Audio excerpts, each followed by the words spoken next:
ಇಲ್ಲಂತೂ unlimited ಊಟ ಗುರು. Hi hello ನಮಸ್ತೆ ಎಲ್ರಿಗೂ. ಇವತ್ತು ನಮ್ಮ ಬಿಳಿಯಾನಗೆ ಆದಿಚುಂಚನಗಿರಿ ಜಾತ್ರಾ ಮಹೋತ್ಸವ ಇದ್ದಿದ್ದರಿಂದ 2 ಡೇಸ್ ಬುಕ್ಕಿಂಗ್ ಆಯಿತು. ಕಸ್ಟಮರ್ನ ಪಿಕ್ ಮಾಡಿಕೊಂಡು ಫಸ್ಟ್ ಹೋಗಿದ್ದೆ ಯಡಿಯೂರಿಗೆ. ಯಡಿಯೂರು ಸಿದ್ಧಲಿಂಗೇಶ್ವರನ ದರ್ಶನ ಮಾಡಿಕೊಂಡು ಸೀದಾ ಬಂದಿದ್ದೆ ಆದಿಚುಂಚನಗಿರಿಗೆ. ಬನ್ನಿ, ಇಲ್ಲಿನ ವ್ಯವಸ್ಥೆ ಹೇಗಿದೆ, ಜಾತ್ರೆ ಹೇಗೆ ನಡೀತದೆ, ಪಾರ್ಕಿಂಗ್ ಎಲ್ಲ ಅಪ್ಡೇಟ್ಸ್ ಕೊಡ್ತಾ ಹೋಗ್ತೀನಿ.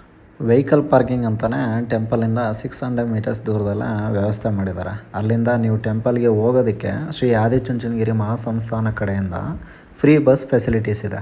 ಮತ್ತು KSRTC ಗೌರ್ಮೆಂಟ್ ಬಸ್ ಸರ್ವಿಸ್ ಕೂಡ ಇದೆ. ಮಂಡ್ಯದಿಂದ, ಮೈಸೂರಿಂದ, ಪಾಂಡವಪುರದಿಂದ, ಹೀಗೆ ಚನ್ನರಾಯಪಟ್ಟಣ ಕಡೆಯಿಂದ ಹೀಗೆ ಬಸ್ ಸರ್ವಿಸ್ ಚೆನ್ನಾಗಿದೆ. ಟೆಂಪಲ್ ಹತ್ರ ಹೋಗ್ತಿದ್ದಂಗೆ ಈ ದೃಶ್ಯ ಕಣ್ಣಿಗೆ ಬಿತ್ತು. ಇಲ್ಲಿನ ಪೂಜೆ ಶ್ವಾನಗಳಿಗೆ ಅನ್ನೋ ವಿಷಯ ಈಗಲೇ ನನಗೆ ಗೊತ್ತಾಗಿದ್ದು.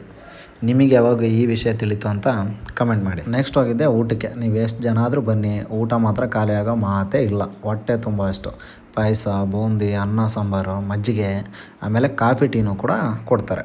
ಕಾಳಭೈರೇಶ್ವರನ ದರ್ಶನ ಮಾಡೋಣ ಅಂತ ಟೆಂಪಲ್ ಕಡೆ ಹೋದೆ. ಏನು ಗೊತ್ತಾ, ಆ್ಯಕ್ಚುಲಿ ನಾನು ಮೈಸೂರಲ್ಲಿ ಓದ್ತಿರ್ಬೇಕಾದ್ರೆ, ಅದು ಕೂಡ ಪ್ರೈಮರಿ ಸ್ಕೂಲಲ್ಲಿ ಓದ್ತಿರ್ಬೇಕಾದ್ರೆ ಟ್ರಿಪ್ಪಲ್ಲಿ ನಮ್ಮನ್ನು ಇಲ್ಲಿಗೆ ಕರ್ಕೊಂಡು ಬಂದಿದ್ದರು. ಆಗ ಬಂದಿದ್ದು ಬಿಟ್ಟರೆ ಈಗಲೇ ಬಂದಿರೋದು.